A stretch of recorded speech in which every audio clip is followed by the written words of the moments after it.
who changed my name to be in a different party. How did they get my documents, Honorable Speaker? How did they even get my details, Honorable Speaker? There is need for personal data protection, in the cyber, Honorable Speaker. There is need for a framework to be put in place to ensure that people's data are secure, people's data are not used, badly, because in the same breath, people can still use your details to even, ask for a loan from a bank, or even take your property and all that. So there's need for this country to put, the right measures in place to investigate in depth whether the information that is given about members, using the internet is rightfully from the members or not.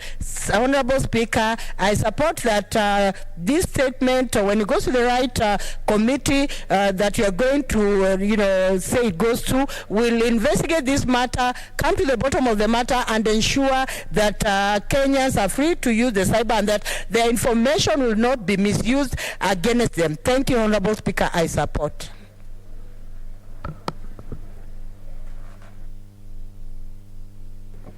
Senator Faria.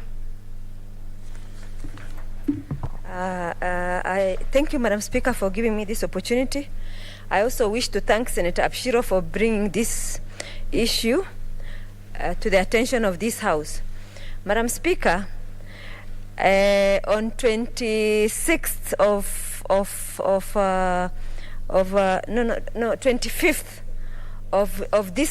of February, I checked my party status, and it read People's Trust Party, and the date it was changed was 22nd of February. Before that, I was in Jubilee Party.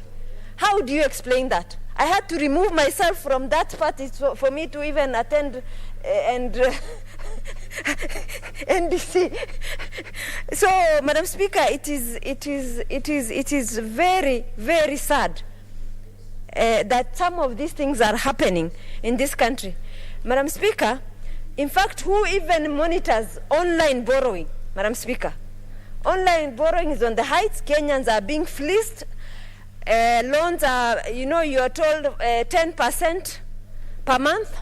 You think that is just per annum, you assume? Then you realize that it is every month you're being charged 10%. Who takes care of Kenyan interest in such an issue? Madam Speaker, even in terms of now voter registers, do we know even whether they are safe now at this rate? Because if somebody can change my party on 22nd of February and put it in a People's Trust Party, should we even trust such a party that can do shady things like that, surely? That is deregistering somebody from their own party to another party, like 4 days before the NDC. What kind of issue is this? And then, Madam Speaker, the other thing is, even the land registers are now in digital form. Are we sure that our title deeds are safe? I think that is one of the things when this committee is investigating this matter, they should also include in terms of digital safety of even our land titles in the Ministry of Lands. Are they safe? Because if somebody can just change what is in our government data without your permission, what else can they not do online without your permission? So are we, okay, technology, we should not, technology is a progressive thing. It is, it has changed the world order in terms of how things are done, made things easier. People are right now able to log on and participate in the discussion of this House through online. That is progressive. But who is protecting us against the bad side effect of online, fraud and crime? Our children are no longer safe. You open something, you've never opened any site that has a pornographic whatever. You've never done it in your life. Sometimes it just pops in. Who allows such a thing to happen? So I think there is a lot of things we need to, in terms of the progressive things are much more, but the harmful part of of internet and online, to some extent, the harm is so, the impact is so hard that sometimes you will struggle many years in court even to recover on the impact of online platform. So, Madam Speaker, I think this committee that takes care of this statement needs to go far and wide in terms of how these things can be done to protect Kenyans. Thank you so much, Madam Speaker. Finally, Senator Mudhama Agnes Kavindu. Thank you, Madam Speaker, for this opportunity. And I first of all want to congratulate Senator Arake for this statement. Madam Speaker, there is a lot of crime, cyber crime, and especially there is no protection for one's privacy, because many of the people are just taking your data, and putting it wherever they want. You'll find even your pictures being picked from wherever they are and being sent somewhere else, and you even find somebody taking your picture and joining it with somebody else's picture who you are not even together at any given time, and they are posted somewhere. There is a lot of bullying in cyber, in this cyber crime, and especially for politicians. You'll find people abusing others through this social media. And Madam Speaker, it is also exposing our children. And what my other fellow senators have said is very true, that people are being changed from their parties to different parties. And you wonder how they get all the data and how they transfer people. And especially now we are going for nominations. And if you are not registered in your party, you will not be able to participate. And so people are shortchanging others by transferring them from their parties to other parties. Madam Speaker, I recommend this, and I say that the committee that is looking into this must do something very fast, because especially the nominations are coming just around the corner in April. And if this continues like this, there are people who will lose their elections because they have no people to vote for them in their parties, because they've been transferred illegally by other people. And as we deal with the hate speech, also through cyber crime, those people who are spreading hate through cyber, they should be dealt with mercilessly, and they should be punished so that this can come to a stop. Thank you, Madam Speaker. I support. Finally, Senator Mary Eyani.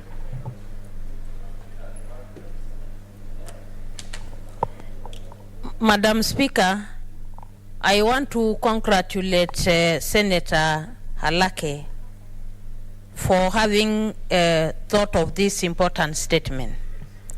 Madam Speaker, cybercrime and data insecurity in the country is rising. Madam Speaker, and you know, data and privacy is a constitutional right of everyone. And this technology is exposing even the social being of the citizens. Madam Speaker, my question, and I hope you direct this statement to the Committee of Security and ICT also, they should tell us first the institutions concerned, what is their role in terms of the implementation of two important bills. Madam Speaker, you remember we have passed a bill called Data Protection Bill. We have also passed another bill called Cybercrime. Madam Speaker, you'll allow me to look at the name of this bill.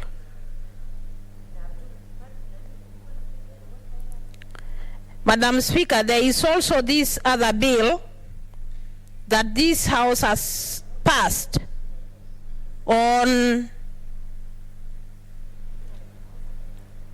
Computer Misuse and Cybercrime Act 2018, and it was gazetted. Where is the implementation? Why are we not implementing these very important bills that we pass as Parliament? Because these bills are passed to protect the misuse of technology, not only on the leadership, governance, but also on our kids, our young children are exposed to information that they are not supposed to. Even security, in terms of security, our data is not protected. So I was just asking that this committee should look at the implementation of these two important bills and give to the House an assurance that our data is safe. Recently, members have been subjected to a lot of torture where your information or your data has been moved from one party to another without your permission.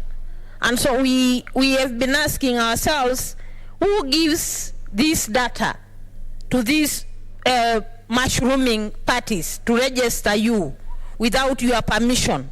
So I think it's high time for this House and especially the committee to assure Kenyans of their privacy in terms of the use of technology. I thank you. Thank you, Senators. Next order. We differ from 8, 9,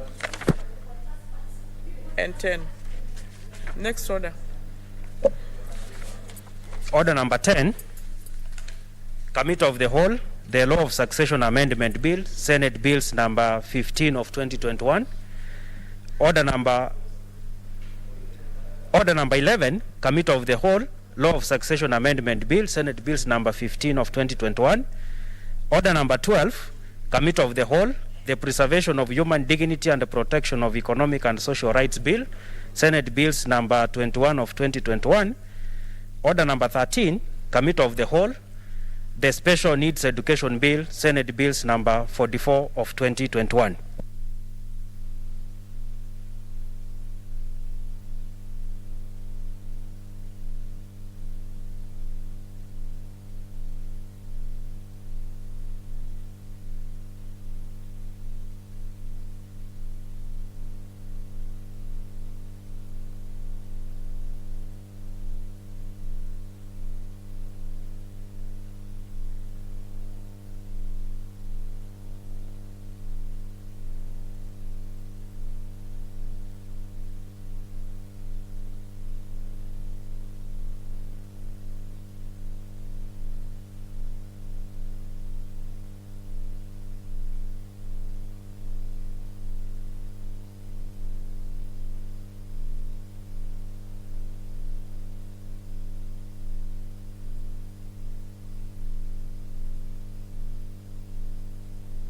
Honorable Senators, we are ready for the Committee of the Whole.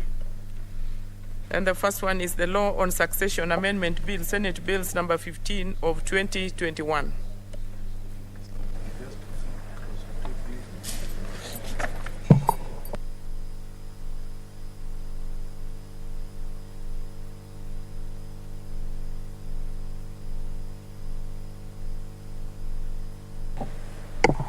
Clause 2. I propose the question that Clause 2 be part of the bill. Chairperson? Madam Speaker, I propose that Clause 2 be amended as provided for in the order paper. I propose the question that Clause 2 be amended as proposed. I put the question that Clause 2 be amended as proposed. Division at the end. Clause 3.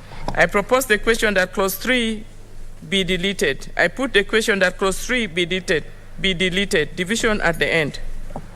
Clause 4. I propose the question that clause 4 be part of the bill. Chairperson? Madam Speaker, I propose that clause 4 be amended as proposed in the order paper. I propose the question that clause 4 be amended as proposed. I put the question that clause 4 be amended as proposed. Division at the end. Clause 5. I propose the question that clause 5 be part of the bill. Mover, that's the chairperson. Madam Speaker, I propose that clause 5 be amended as proposed in the order paper.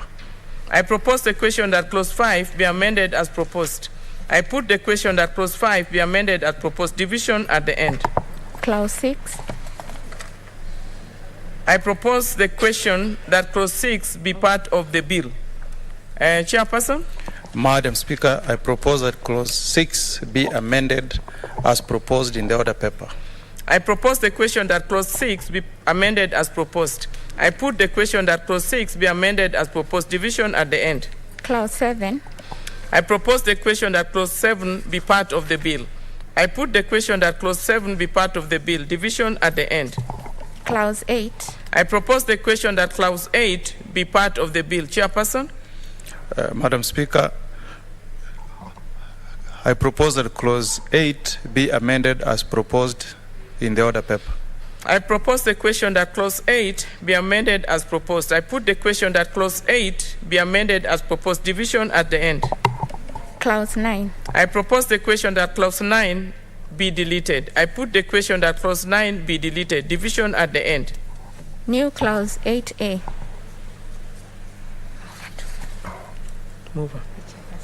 The chairperson? Madam Speaker, I propose that clause 8A be inserted as proposed in the order paper.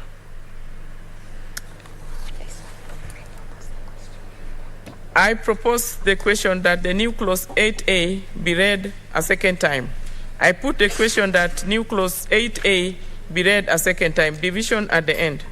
The title and clause 1. I propose the question that the title and clause 1 be part of the bill. I put the question that the title and clause 1 be part of the bill. Division at the end.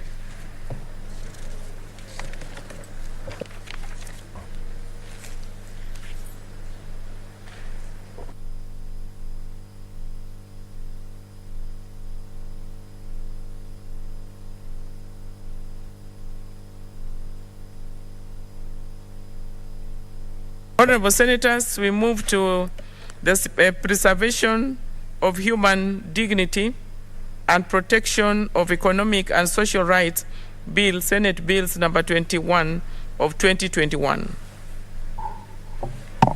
Clause 3. I propose the question that clause 3 be part of the bill. Chairperson? Madam Speaker, I propose that clause 3 be amended as proposed in the order paper. I propose the question that clause 3 be amended as proposed. I put the question that clause 3 be amended as proposed. Division at the end. Clause 4. I propose the question that clause 4 be part of the bill. Chairperson? Madam Speaker, I propose that clause 4 be amended as provided for in the order paper. I propose the question that clause 4 be amended as proposed. I put the question that clause 4 be amended as proposed. Division at the end. Clause 5. I propose the question that clause 5 be part of the bill. Chairperson? Madam Speaker, I propose that clause 5 be amended as proposed in the order paper. I propose the question that clause 5 be amended as proposed. I put the question that clause 5 be amended as proposed. Division at the end. Clause 6. I propose the question that clause 6 be part of the bill. Chairperson? Madam Speaker, I move that clause 6 be amended as proposed in the order paper. I propose the question that clause 6 be amended as proposed. I put the question that clause 6 be amended as proposed. Division at the end. Clause 7. I propose the question that clause 7 be part of the bill. Chairperson? Madam Speaker, I move that clause 7 be amended as proposed in the order paper. I propose the question that clause 7 be amended as proposed. I put the question that clause 7 be amended as proposed. Division at the end. Clause 8. I propose the question that clause 8 be part of the bill. Chairperson? Madam Speaker, I move that clause 8 be amended as proposed in the order paper. I propose the question that clause 8 be amended as proposed. I put the question that clause 8 be amended as proposed. Division at the end. Clause 9. I propose the question that clause 9 be part of the bill. Chairperson? Madam Speaker, I move that clause 9 be amended as provided in the order paper. I propose the question that clause 9 be amended as proposed. I put the question that clause 9 be amended as proposed. Division at the end. Clauses 10 and 11. I propose the question that clauses 10 and 11 be part of the bill. I put the question that clauses 10 and 11 be part of the bill. Division at the end. Clause 12. I propose the question that clause 12 be part of the bill. Chairperson? Madam Speaker, I move that clause 12 be amended as proposed in the order paper. I propose the question that clause 12 be amended as proposed. I put the question that clause 12 be amended as proposed. Division at the end. Clauses 13 and 14. I propose the question that clauses 13 to 14 be part of the bill. I put the question that clauses 13 to 14 be part of the bill. Division at the end. Clause 15. I propose the question that clause 15 be part of the bill. Chairperson? Madam Speaker, I move that clause 15 be amended as proposed in the order paper. I propose the question that clause 15 be amended as proposed. I put the question that clause 15 be amended as proposed. Division at the end. Clause 16. I propose the question that clause 16 be part of the bill. Chairperson? Madam Speaker, I move that clause 16 be amended as proposed in the order paper. I propose the question that clause 16 be amended as proposed. I put the question that clause 16 be amended as proposed. Division at the end. Clause 17. I propose the question that clause 17 be part of the bill. Chairperson? Madam Speaker, I move that clause 17 be amended as proposed in the order paper. I propose the question that clause 17 be amended as proposed. I put the question that clause 17 be amended as proposed. Division at the end. Clause 18. I propose the question that clause 18 be deleted. Chairperson? Madam Speaker, I move that clause 18 be deleted as proposed in the order paper. I propose the question that clause 18 be deleted. I put the question that clause 18 be deleted. Division at the end. Clause 19. I propose the question that clause 19 be part of the bill. Chairperson? Madam Speaker, I move that clause 19 be part of the bill. I propose the question that clause 19 be amended as proposed. I put the question that clause 19 be amended as proposed. Division at the end. Clause 20. I propose the question that clause 20 be part of the bill. I put the question that clause 20 be part of the bill. Division at the end. Clause 21. I propose the question that clause 21 be part of the bill. Chairperson?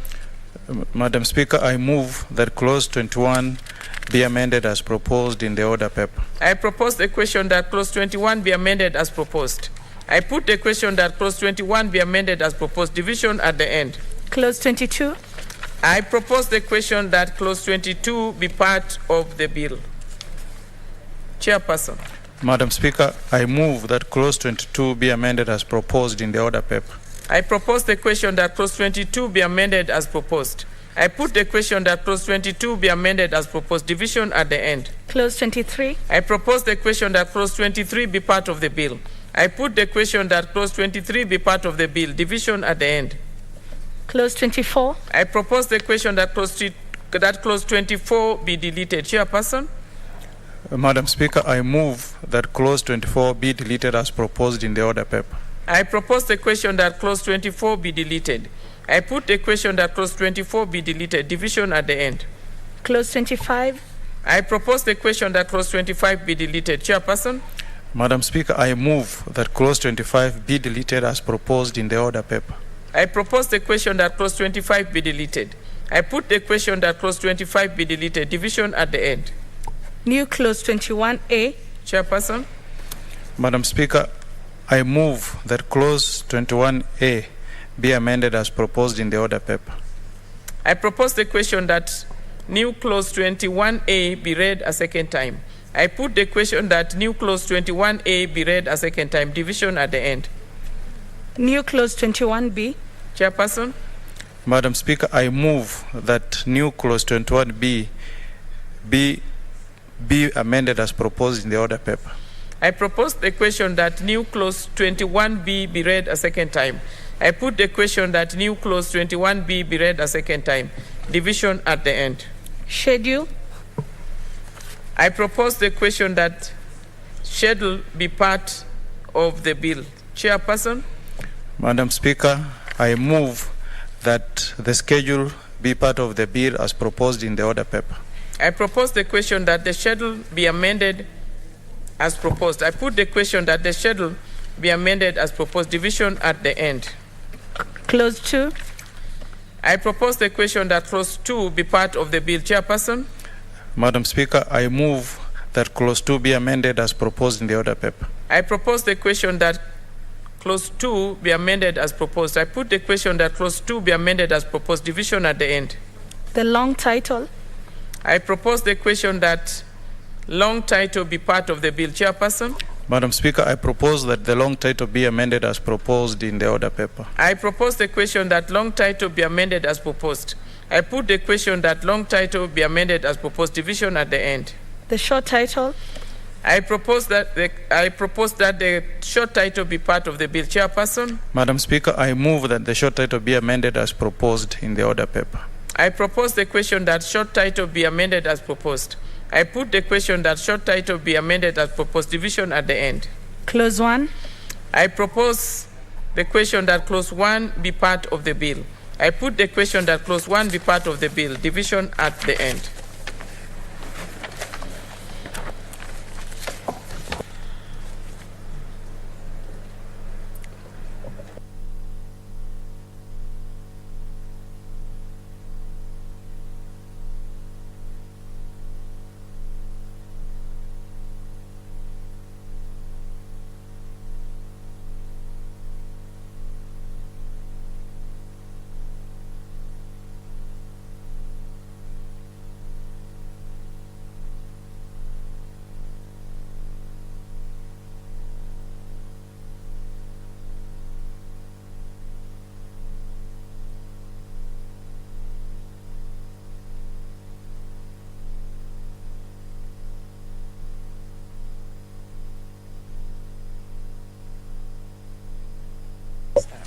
Honorable Senators, we move to the Special Needs Education Bill, Senate Bills number 44 of 2021.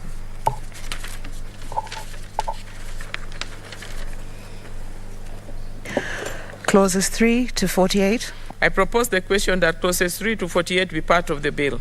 I put the question that clauses 3 to 48 be part of the bill. Division at the end. Clause 2, the title, and Clause 1. I propose the question that clause 2, the title, and clause 1 be part of the bill. I put the question that clause 2, the title, and clause 1 be part of the bill. Division at the end.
Honorable Senators, we are now reporting progress, and we start with the Law of Succession Amendment Bill, Senate Bills number 15 of 2021.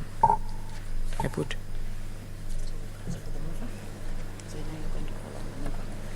The mover, please.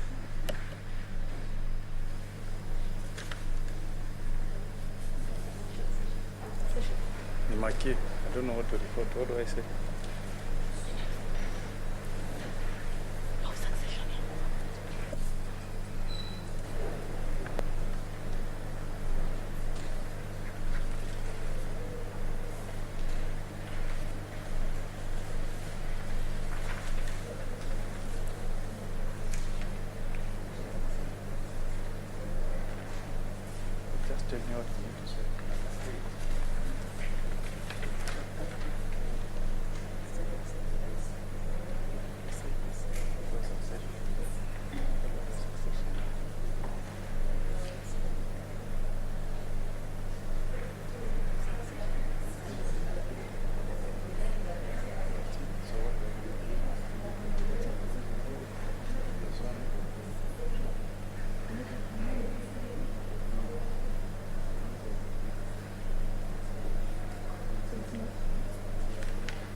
Senator Apshiro.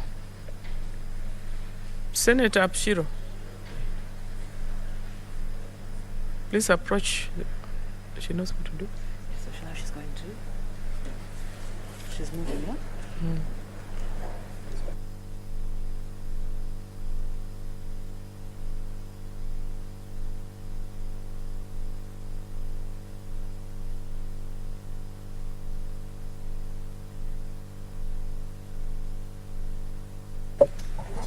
Yeah, Senator Apshiro. Thank you, Honorable Chairperson. Honorable Chairperson, pursuant to Standing Order 148, I beg to move that the Committee of the Whole do report progress on its consideration of the Law of Succession Amendment Bill, Senate Bill number, is it number 15? Number 15 of 2021, and seek leave to sit again tomorrow.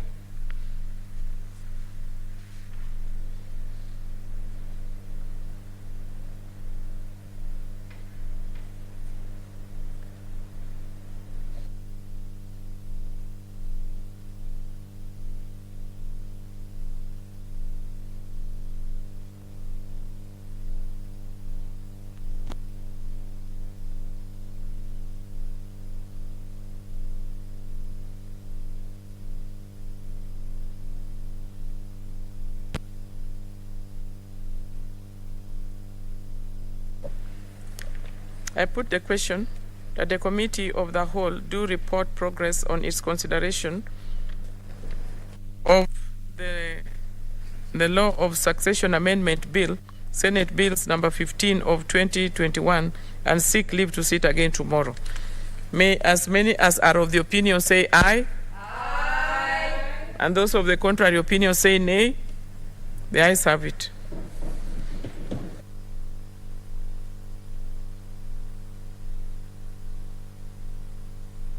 We are reporting progress on the preservation and human dignity and enforcement of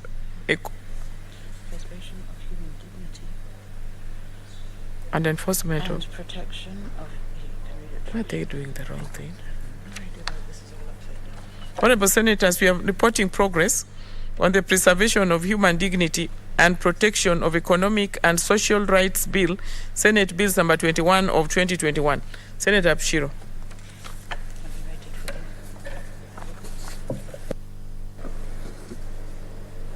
Honorable Chairperson, pursuant to Standing Order number 148, I beg to move that the Committee of the Whole do report to the House its consideration of the preservation of human dignity and enforcement of economic and social rights bill, Senate Bill number 21 of 2021. Senator, I think there is a mistake there. We can correct it for you.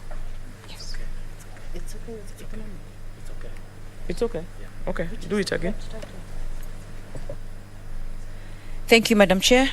Honorable Chairperson, pursuant to Standing Order number 148, I beg to move that the Committee of the Whole do report to the House its consideration of the preservation of human dignity and enforcement of economic and social rights bill, Senate Bills number 21 of 2021, and seek leave to sit again tomorrow.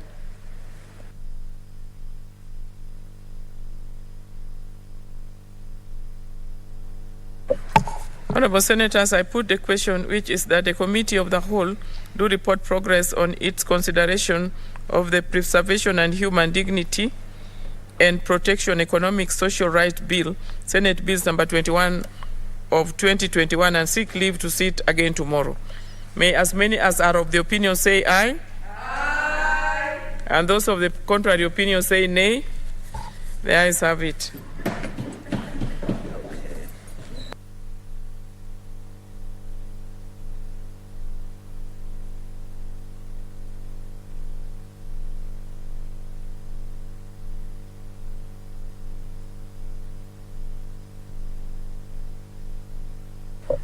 Now we are reporting progress on the Special Needs Education Bill, Senate Bills number 44 of 2021. Mover.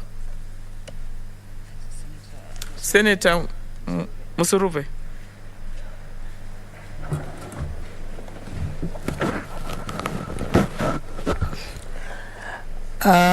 Hon Chairperson, pursuant to Standing Order 148, I beg to move that the Committee of the Whole do report progress on its consideration of the Special Needs Education Bill, Senate Bills number 44 of 2021, and seek leave to sit again tomorrow. I put the question that the Committee of the Whole do report progress on its consideration of the Special Needs Education Bill, Senate Bills number 44 of 2021, and seek leave to sit again tomorrow. May as many as are of the opinion say aye. Aye. And those of contrary opinion say nay. The ayes have it.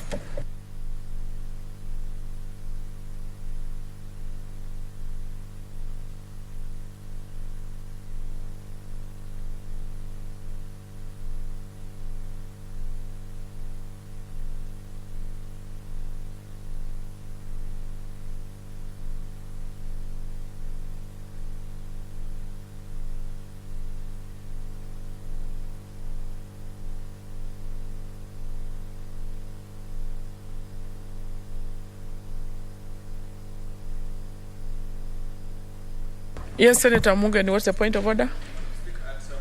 So, what is on order number 9 on Intergovernmental Relations Amendment Bill, but I noticed that the chairperson is not in the House.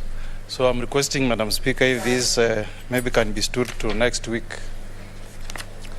Yeah, we defer it to Tuesday next week. Tuesday next week. Yes. Thank you, Madam Speaker. Thank you.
Okay, now we are making report on the law of succession amendment bill, Senate bills number 15 of 2021. Senator Faria.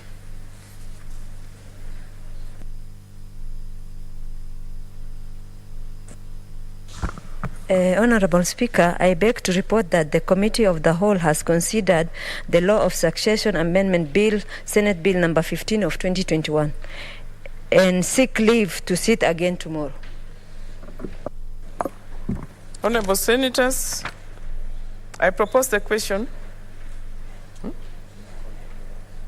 Remove.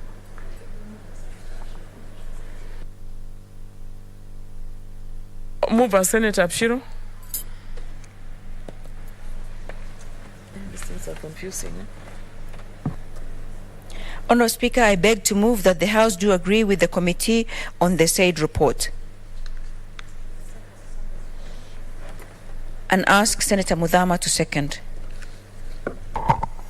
Madam Speaker, I second.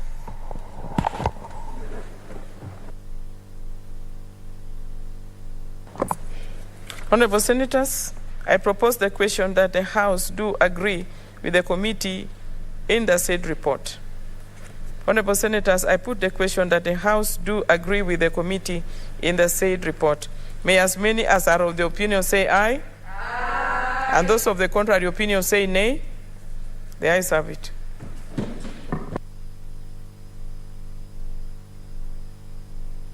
The next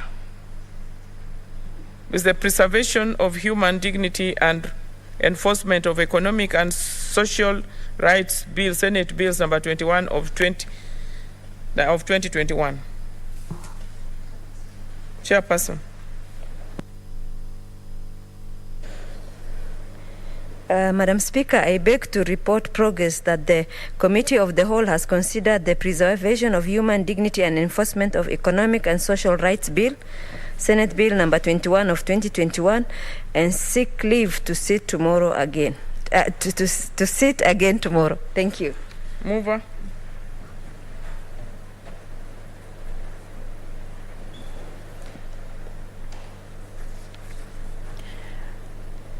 Honourable Speaker, I beg to move that the House do agree with the committee on the said report and ask Senator Musuruve to second. Senator Musuruve. Honorable Speaker, I do second. Honorable Senators, I propose the question, which is that the House do agree with the committee in the said report. I put the question which is that the House do agree with the committee in the said report. May as many as are of the opinion say aye. Aye. Those of the contrary opinion say nay. The ayes have it. The next and final one is Special Needs Education Bill, Senate Bills number 44 of 2021. Chairperson. Honorable Speaker, I beg to report that the Committee of the Whole has considered the Special Needs Education Bill, Senate Bill number 44 of 2021, and seek leave to sit again tomorrow. Thank you. Mover, Senator Musuruve. Honorable Speaker, I beg to move that the House do agree with the committee on the said report and ask on the said report and ask Senator Faria to second. Senator Faria. Honorable Speaker, I second. Thank you, Senators.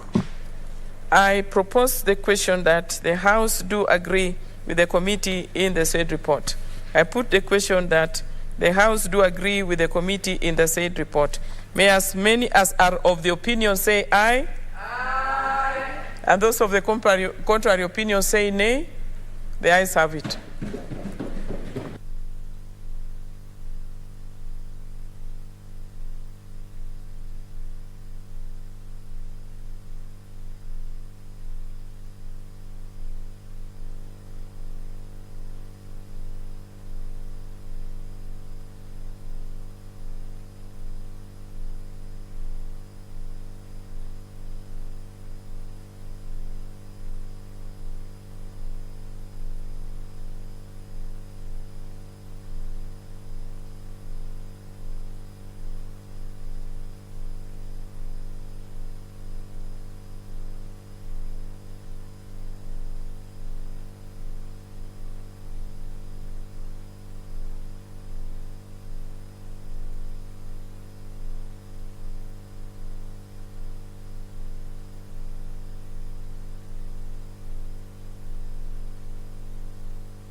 Next order. Order number 13. Order number 14. The Election Amendment number 2 Bill, Senate Bills number 43 of 2021, second reading. It is deferred. I don't see Senator Odekina here. Next order. Order number 15. Election Campaign Financing Amendment Bill, Senate Bills number 51 of 2021, second reading. You need to come. That is also deferred. Senator Olekina is not there.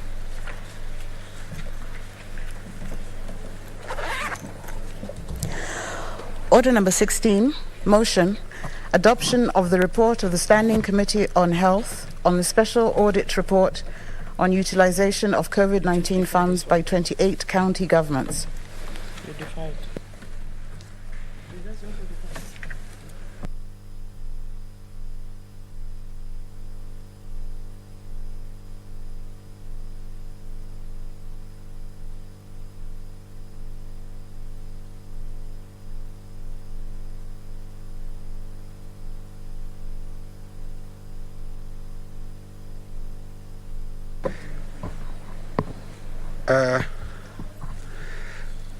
Order number 16.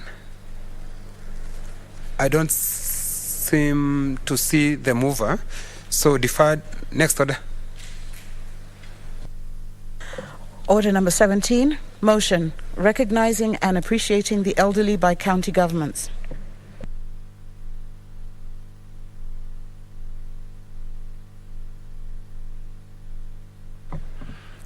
Senator Rose Nyamunga.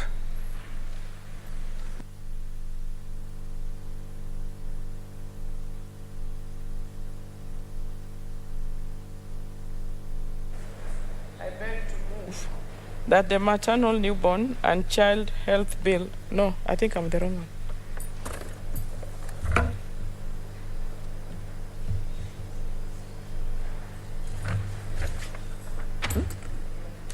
Health.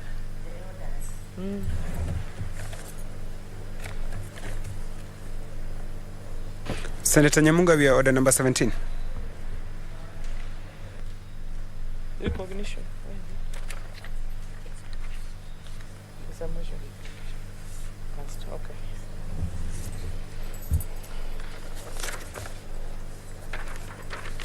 Honorable Speaker, aware that in 2006, the national government initiated the Older Person Cash Transfer OPTST program, popularly known as Pesa ya Wazee, which is an unconditional cash transfer program to destitute elderly families above the age of 65 years to cater for their subsistence needs. Noting that the beneficiaries received a monthly stipend of Kenya shillings 2,000 delivered every 2 months through appointed payments agents, and also entitled to medical insurance through the National Health Insurance Fund, NHIF. Concerned, however, that the program's credibility is marred by issues of delayed payments to beneficiaries, difficulties in processing of payments through the stipulated agents, and payments to unregistered persons.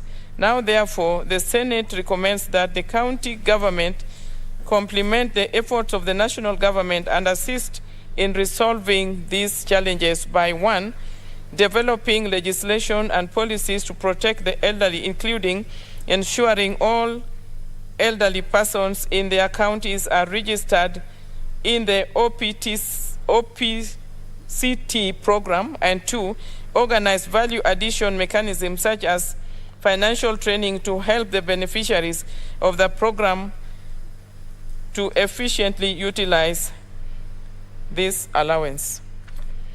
Mr. Speaker, this motion has been on for quite some time, and maybe mostly as a matter of technicalities. I want to appreciate what the national government has done so far in making sure that the elderly are taken care of. When we looked at the statistics, it was very clear that in Kenya, people who are 70 years and above are about 900 and something thousand. It doesn't reach 1 million, meaning that the government can easily take care of its elderly. Because if you look at our population, which is about between 45 to 50 million, that is the report that we get. I'm not very sure the actual population of Kenya. Even after the census of 2019, it's still not yet clear. But going by those census, if you take the figure for the elderly or people who are 70 and above, it is less than a million. Meaning that it's a figure that the government can easily deal with. And even as you look at the number of 900,000, I believe more than a half of that figure are people who can take care of them. Some of them are living on pension. Some of them are maybe people who invested and enjoying their lives at the age of 70 and above. So meaning that the number which is left to be seen as destitute could not be so much, could be maybe 500,000 or less. Mr. Speaker, most of our elderly are really going through a very difficult time, because most of them are elderly people who maybe their children, either they are dead or maybe alive, but those children, most of them are living with their grandchildren. And you know the type of grandchildren that most of elderly people have. Maybe they are children who are gotten from their children who are dead, and maybe they didn't go to school, so they are youth who may be not empowered and cannot live on their own. So they are also targeting this money from their elderly parents or grandparents. Apart from that, the elderly, most of them are in very pathetic conditions. If they are not living with relatives who are not maybe too caring, they are living with their grandchildren who are also eyeing this 2,000. This money, I appreciate what the government has done so far, but this money is not enough.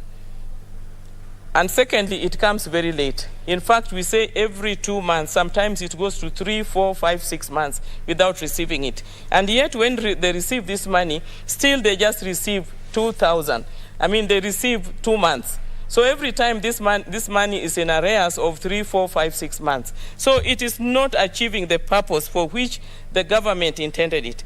So I want to say, yes, we appreciate what the national government is doing so far, but the county government should now come in and first of all identify who are these who are not netted by the national government, and what is the program that they can put in place to supplement, complement, or totally take care of those who have not been netted by the national government. Mr. Speaker, it is so clear to me that some of these elderly, some of them could still be in very good health conditions. I know most of them are struggling with health, and they need a proper medical cover to take care of them. But some of them, even as they struggle with medical conditions, if they have medical cover, which is sure, and every time they are not well, they can go to the hospitals and get the medical attention that they need. That is number one. Number two, some of them I have already mentioned are still in good condition. Even as they ail and suffer from some diseases, there are still people who are healthy enough to some extent that they can be supported. My problem is that I need these people to be identified. The money which is meant for them be given to them. Apart from just giving them the money, they should go through some trainings, because I know of some areas where such people have been assisted to the extent that they are now able to continue with their lives in a normal way, because they have utilized that money over a period of time properly, and now they can generate income. They will tell you, now you have assisted me long enough, I am now able to run my small business, can you now support the next person? In some areas we have had such reports, because it's one thing that I've taken very seriously and I've been working on it. I know the figures and I know the areas where people have said, please now move on to the next people. Some of them may know how to spend that money, some of them may not. So one of the issues that are raised here is, yes, give the money, but also train them. Train them on how to spend this money. This money can be spent in a more productive way. I am a believer in food security. This money can be helped to concentrate on food security. They can get involved in some trading, but they must be supported, they must be trained. It should not just be assumed that once you've gotten your 2,000, you spend it for the month and wait for the next month, but if it delays, you become destitute. But if you're trained to utilize it and multiply it in one way or the other, be it in farming, vegetable farming, that is poultry, horticulture, it can be in poultry farming, any activity that can be carried out, they will also choose that my area of interest is this, and then they are capacity built on that area and given the training that is needed, because the idea should really to help those who are able to be able to support themselves, and those who cannot can be forever be supported until now their lives come to an end, but not for everybody. So this is the gist of this motion, and I want the county governments to put structures in place and proper policies, and if possible even law that they put in place that is sort automatic. The government has done, national has done enough, let the county also do something, because we are working for the common good of the people and for the people of Kenya. So it doesn't matter whether the assistance is coming from the national government or the county government. But whatever the national government is doing is good, yes, but let us also bring in the county governments and let them put everything in place to assist the people. So with that, I want to support this motion and ask Senator Musuruve to second it. Thank you, Senator.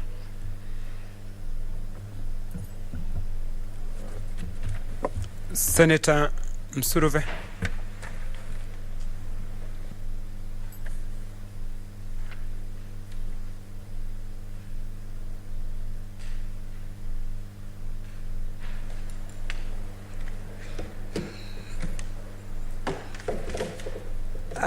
Thank you, Honorable Speaker, for giving me this chance to second this motion by Senator Nyamunga. And before I continue, kindly allow me to thank Senator Nyamunga for raising our awareness and bringing this issue on the floor of this House.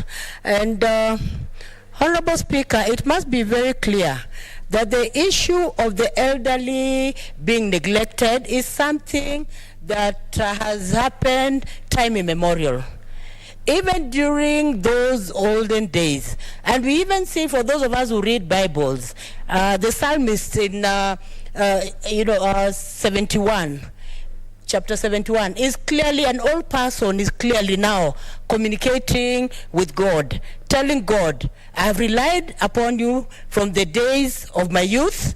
I've done this and that, but now that I'm old, and now that my hair has turned gray, do not reject me, do not abandon me as I pass your laws to the next generation. So this is something that has always been there since time immemorial. And I thank Senator Nyamunga for bringing this on the floor of this House. Because, Honorable Speaker, the elderly have perpetually been ignored and they have been forgotten, despite the fact that they have done so much during their active times.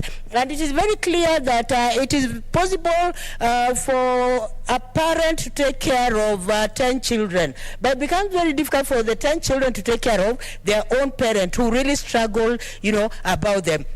And Honorable Speaker, I want to say that when you look at our constitution, it is very clear that the elderly have rights. In Article 57, it is stipulated very clearly that the elderly have full right to participate in affairs of the society, to pursue personal development, to live in dignity, respect, and be free from any form of abuse. And Honorable Speaker, this motion by Senator Nyamunga just comes in handily to implement and what is in our Constitution, Article 54, Honorable Speaker.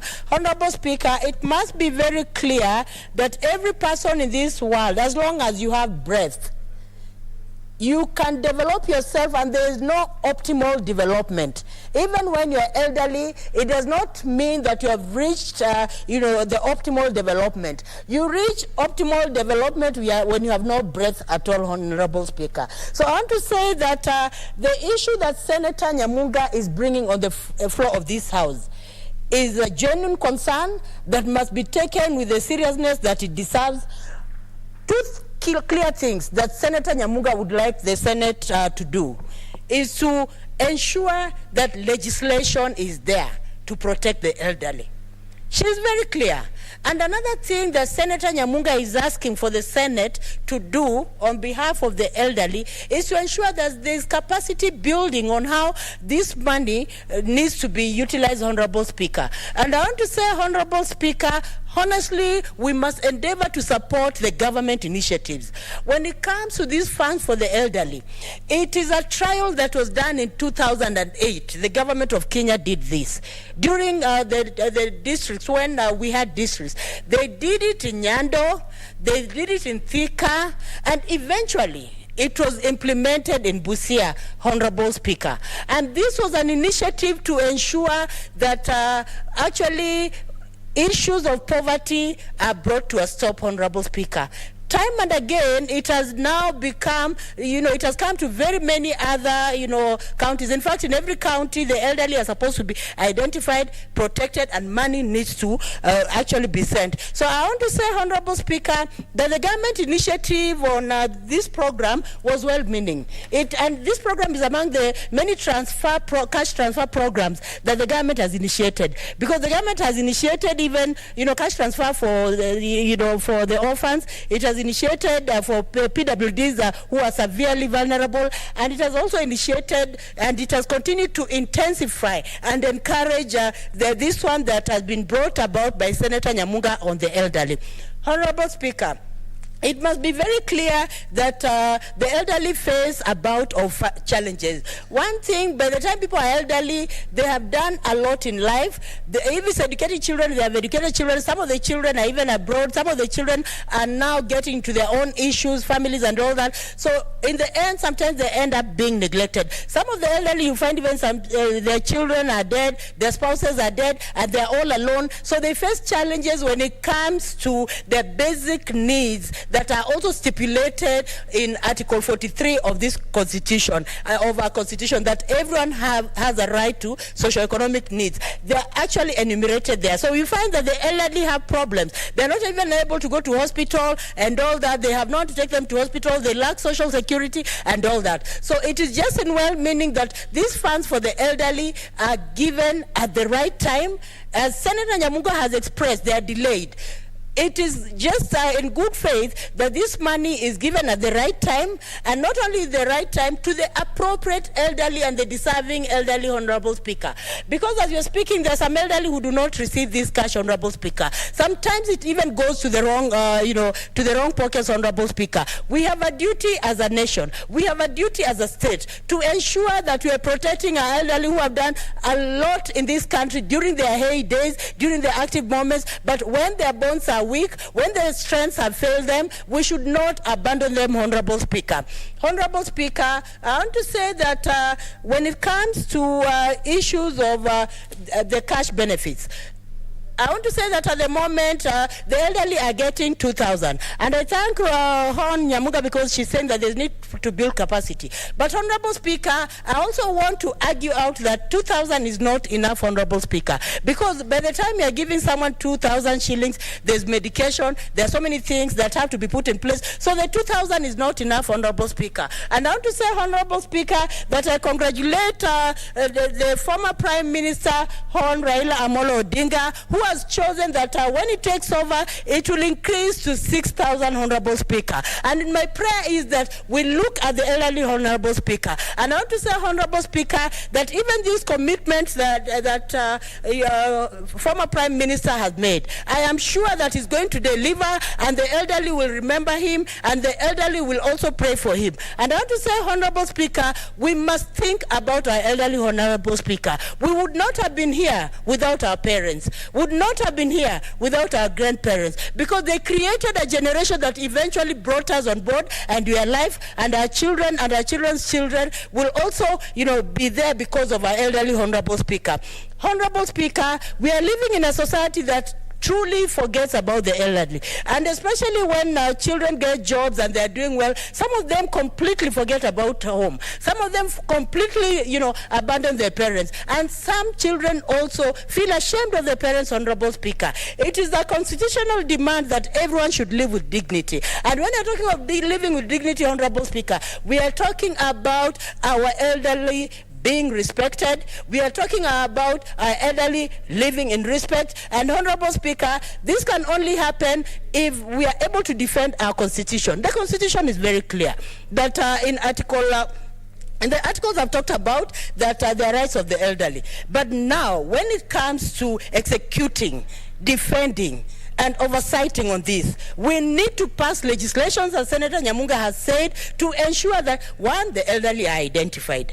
Two, they're not only identified in every county office, every county government. We must have a mechanism. County, governors must ensure they have a mechanism of identifying the elderly in their counties. And even after identifying the elderly, they must have programs that will actually build capacity on the elderly and just show them that they are respected, and show them that their rights will not be denied. And county governments must allocate also money aside to ensure that they're protecting their elderly. And this money can be in the county budget, Honorable Speaker. If 35% of the national revenue is going to national counties, as we have proposed in the Senate, why should the county governments not also factor in the issue of elderly, Honorable Speaker? In some countries, Honorable Speaker, you will find that there are programs for the elderly. When it comes to medication, it is free. When it comes to recreation, the government pays for recreation of the elderly, Honorable Speaker. And that is why the elderly live long in those countries, Honorable Speaker. When the elderlies, go have recreational facilities, they go through physiotherapy and so on, they will live long. Honorable Speaker, there's also need for capacity building for the elderly to know the rights that they have. Like, for example, NHIF. Some of them may not know that they have NHIF can cover for the elderly. But there's need to intertwine the fund, the cash transfer, and the NHIF so that the elderly age with grace, Honorable Speaker. We have a mandate as a Senate to ensure that we are protecting all citizens of this country, and especially the vulnerables like the elderly, Honorable Speaker. I want to say, Honorable Speaker, it is a mandate to go ahead, and I want to encourage Senator Nyamunga, even before Senate goes recess, to ensure that she comes up with a bill that is going to speak on this, so that it is enshrined in law, Honorable Speaker. Because, Honorable Speaker, even for this to be executed, there need to be a law. And when it becomes law of the land, it will be followed. And, Honorable Speaker, there need to be also sanctioning of even counties that flout the law on the elderly, Honorable Speaker. Honorable Speaker, I want to say that we have a mandate as a Senate, and this mandate we should not abdicate of ensuring that we are coming up with a framework, as Senator Nyamunga has spoken, a framework that will ensure that we are taking care of our elderly, a framework that will ensure that our elderly are actually aging in grace, Honorable Speaker. We also need blessings from our elderly, Honorable Speaker, and we must appreciate them for the work they have done all the years of their lives, Honorable Speaker. So, Honorable Speaker, I want to kindly second this motion, and I believe, and I hope, and I know very well that my fellow senators are also going to support this motion, so that it sees light at the end of the day. And even as it sees light of the day, this motion should be upgraded into a bill, Honorable Speaker, that is going to ensure that the dream of Senator Nyamunga comes to fruition. Thank you, Honorable Speaker. I second. Thank you.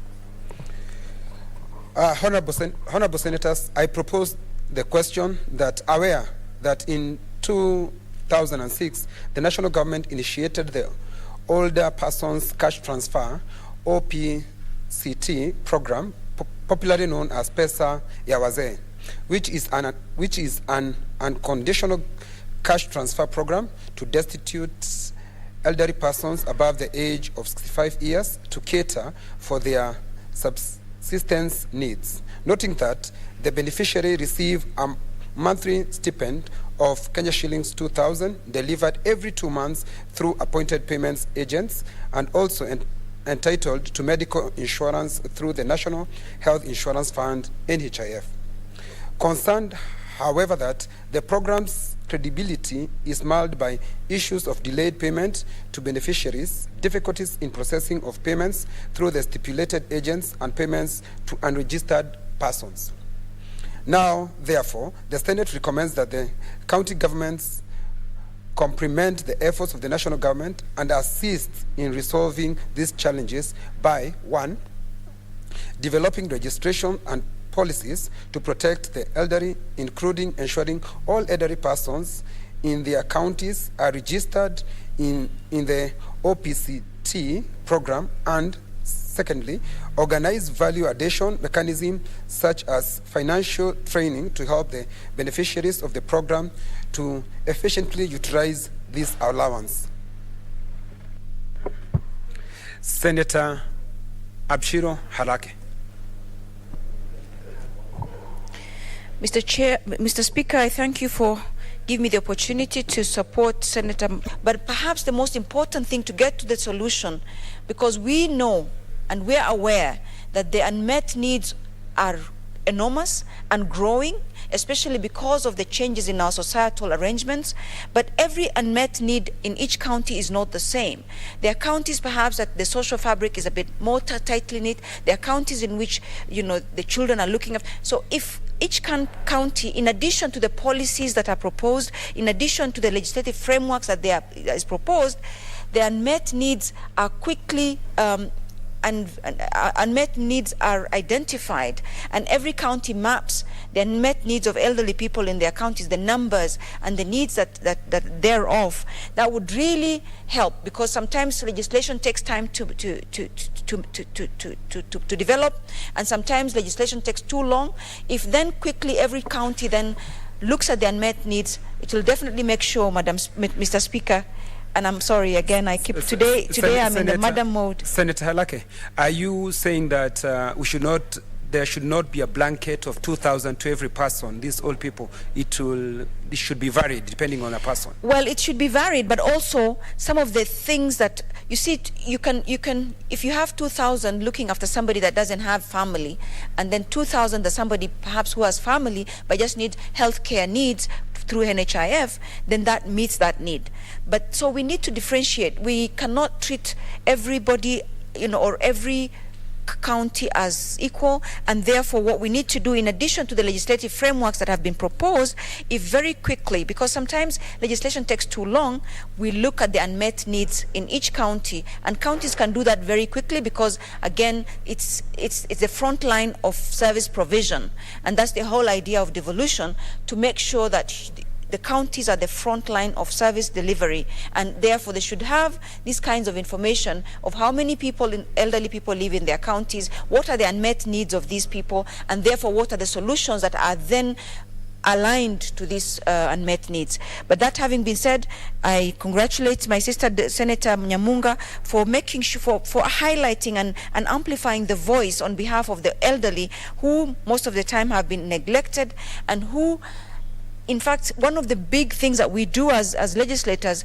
is to look after the elderly, but also to follow up even for their dues, even the ones who've been working for government or who've been working for different organizations. When it comes to their payments, again, they're having problems. Even the 2,000 shillings for the social safety net is becoming an issue as well. So again, in terms of the health needs, in terms of the nutrition needs, in terms of the dignity of the entire thing as guaranteed in Article 53 and Article 57 for elderly people, this motion breaks it down, this motion implements that, and this motion translates the big laws into what we can do immediately. So I congratulate her and I support. Thank you. Senator Jones Mwashushe. Asante Mheshimiwa Spika kwa kunipa hii fursa ili kuchangia huu mswada wa Daktari Rose Nyamunga kuhusu swala la kusaidia wazee ambao wamefikisha miaka mingi na wanahitaji msaada. Mheshimiwa Spika, kwanza nishukuru serikali yetu ya kitaifa kwa kuanza mpango mzuri wa Inua Jamii.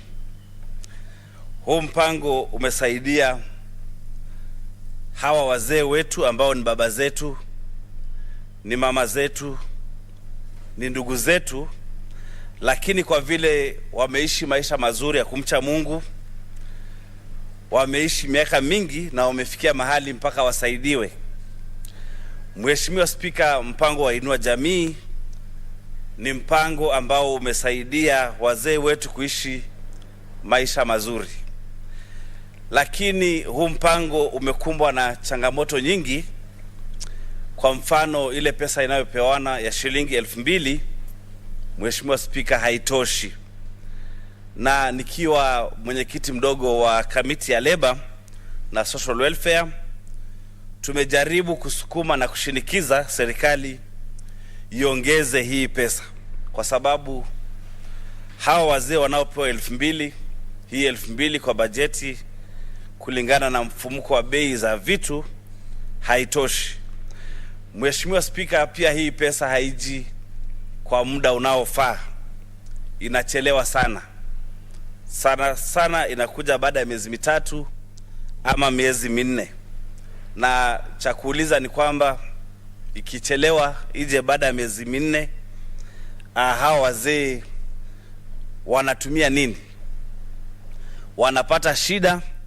Na kwa hivyo pia tumesema kwamba ni vizuri hii pesa ije kwa wakati unaofaa. Changamoto nyingine ambayo imekumba huu mradi wa serikali wa Inua Jamii ni kwamba serikali haiandikishi watu wapya. Wale ambao wako wamefikia miaka 70 tayari wanapata pesa. Hawa wengine ambao wanafikia wapya, Mheshimiwa Spika, hawaandikishwi. Na pia tumejaribu kuuliza serikali kwa nini hawaandikishi hawa wazee wetu, na wanasema ni shida ya kibajeti. Lakini ningependa kusema kwamba ni vizuri ama ni vyema ingekuwa hawa wazee ambao wamefikisha miaka wote pia kuwe na bajeti ya kutosha, ili hawa wazee wapate kufaidi kutoka kwa mpango mzuri wa Inua Jamii. Mheshimiwa Spika, kuna wazee wengine ambao walikuwa wanapata hizi hela, lakini kwa sasa hivi wameenda wamekufa, wameaga dunia, na mpaka sasa bado hawajawekewa wengine kuingia kwa niaba yao. Kwa hivyo Mheshimiwa Spika, ningeomba pia serikali Senator Mwaruma, tutakaporejelea katika mswada huu utakuwa na masalio ya dakika 11. Asante Mheshimiwa Spika. Waheshimiwa maseneta, ni saa 6:30 wakati wa kuhairisha vikao vyetu, na seneti inahairisha vikao vyake sasa mpaka Jumatano tarehe 2 mwezi wa 3 mwaka wa 2022 saa 8:30. Asante.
And this has an effect insofar as the bill before us is concerned and help is concerned. Because, Mr. Speaker, it is foolhardy for anyone to ask a person who is sleeping hungry with their papers in terms of degrees and diplomas to start repaying help. They are first chasing money to feed themselves, and on the other hand, we are chasing them to pay help, Mr. Speaker. That is not possible within the economic nature of our country currently. But, Mr. Speaker, help is a form of finance. It is a form of education finance, where you are supposed to get the loan, Mr. Speaker, and thereafter you can start repaying, and especially when you have some income. And it works more or less like Kenya Revenue Authority. When you are fighting for returns with KRA, Mr. Speaker, if, for example, KRA requests you to pay for pay, you pay as you earn. Pay as you earn meaning you pay as you earn literally. And help is almost the same. You pay after you start earning, because you cannot pay when you are jobless. And therefore, Mr. Speaker, this amendment brings about sanity, so that we do not over-expect, Mr. Speaker, from those people who are graduating from our various tertiary institutions. But also, Mr. Speaker, we need to look at our education sphere in a more deeper manner. And I have enjoyed the contributions there before from my colleagues, Mr. Speaker, because possibly we could be modeling our tertiary education just for mainstream straitjacket jobs. But, Mr. Speaker, there are many other opportunities on where the people in our tertiary institutions, the students, and even after they graduate, they can eke a living. And not just, Mr. Speaker, earning a living, but creating wealth for our economy. Mr. Speaker, there are many platforms currently which probably we need to introduce even in our tertiary institutions, so that people who live there, Mr. Speaker, live there and become employers. They should not live and become employees. And, Mr. Speaker, I can cite myself as an example. When I graduated from KU, and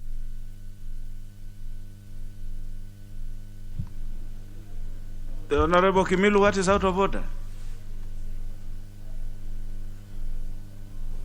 Thank you, Speaker. Speaker, according to Standing Order number 95, I think, Mr. Speaker, this bill we have contributed enough.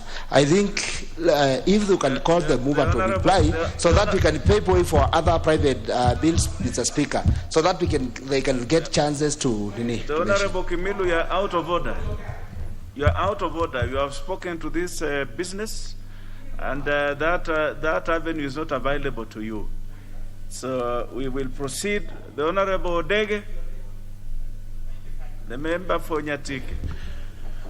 Thank you, Honorable Speaker, for saving some of us to get a chance to contribute to the amendment. When you look at our country currently, as I support the amendment, you will agree with me that we are in a very dynamic country. And if you reflect back when some of us were in school, our intention was to go to school and get employment. And that employment was somehow automatic. So when the law was made for some of us by then, it was very easy to come out, the job is guaranteed, and you start paying your loan. Currently, as we are talking, things have changed. And when you are outside there, you'll realize people no longer go to school to get employment. People are going to school to get knowledge, and they come outside here and hustle.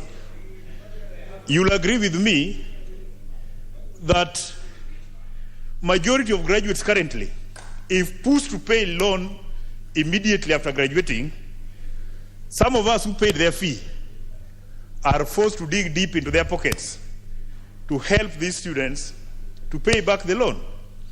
So it's important we safeguard these people and protect them and nurture them, so that when they are in the job market or in the business market or in the entrepreneur market, we get people who will be in the market with ease, but not with a lot of pressure from the government to recover this money. And the area we need to look into seriously is how we distribute government funds to education institutions or to people, the beneficiaries, you realize some lucky individuals will get help.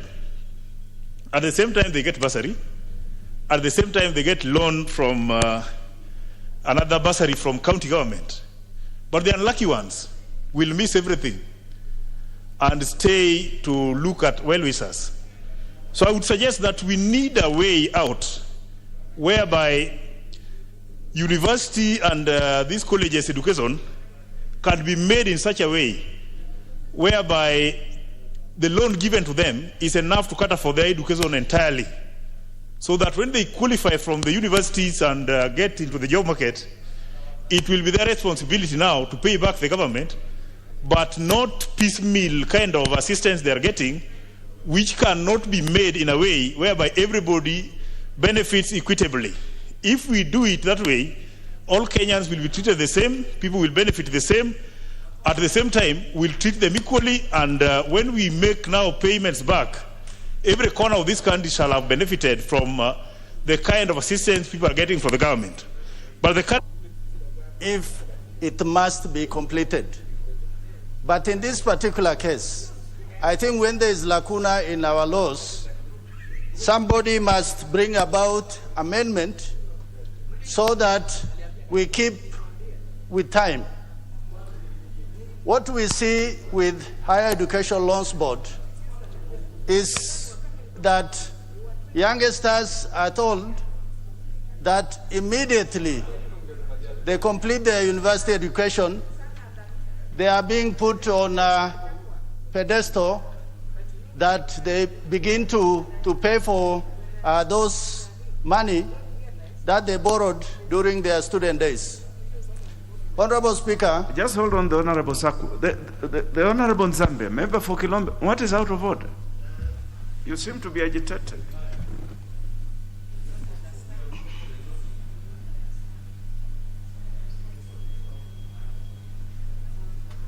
The microphones have gone haywire today. They are lighting up behind you. Literally chasing the light. Thank you, Honorable Speaker, for the opportunity. I rise under Article 95 that most of the people have contributed this bill, and as we support it, because we have some more pending business, I think you can call the mover to reply. Thank you. The honorable member for Kilome, you are perfectly within your right, but let the honorable member for Saku complete. Then I will put to the House. The honorable member for Saku complete. Thank you very much, Honorable Speaker. Honorable Speaker, I wish to thank Honorable Mwirigi for this amendment to this higher education loans, which is an act of parliament by now. With time, I think the youngsters who come out of the university, the government must either give them a stipend as they wait to be employed, or something should be done to defray the cost of their university education, even through the taxpayer. The idea of telling them that within 1 year they must pay those money, I think it is unfounded, it is impossible, and it is also illogical. Because one can only pay if they are employed or they are in gainful employment. Majority of our youngsters, when they finish the university, many are not even hustlers because they don't know where to start. So for that reason, I support this particular bill and the amendment that is therein. And I think the House must go further to do recommendation that it is not just about paying loan. What are the circumstances or the condition that can allow some of them to get away with it? I thank you, Honorable Speaker. Honorable members, pursuant to the honorable member for Kilome's request under Standing Order, not article, Standing Order 95. I now put the question that the mover be called upon to reply. Will as many of that opinion say aye? Will as many of that opinion say nay? The ayes have it. The mover? The mover, the Honorable Murigi. Thank you, Mr. Speaker. And first of all, Mr. Speaker, I would like to thank all honorable members, Mr. Speaker, for supporting me or for supporting this bill, Mr. Speaker. This bill, Mr. Speaker, will help a lot, Mr. Speaker, as far as this revolving fund is concerned, Mr. Speaker. Because without securing job, Mr. Speaker, we will not have the revolving fund to cater for the generation to come, Mr. Speaker. So I thank you, all members.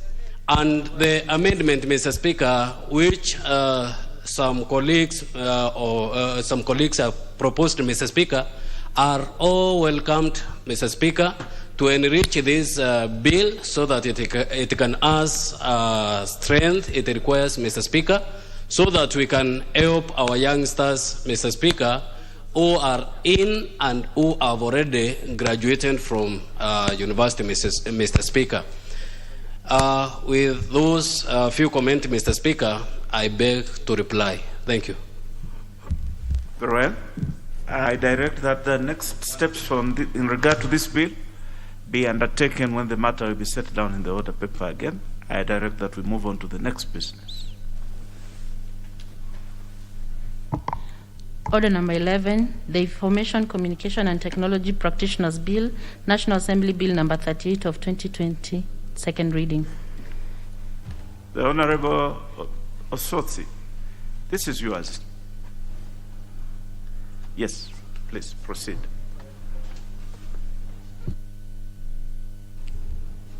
Thank you. Thank you, Mr. Speaker.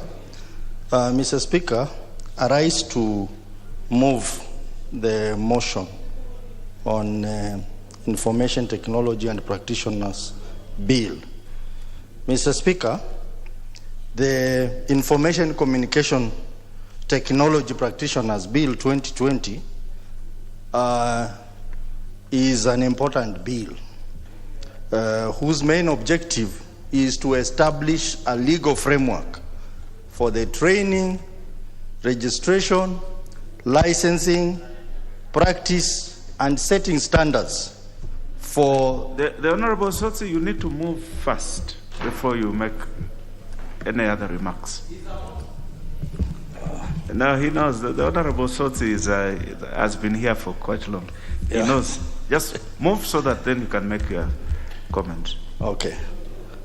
Mr. Speaker, I move the motion that the Information, Communication and Technology Practitioners Bill, National Assembly Bill number 38 of 2020. Facts be read out the second time.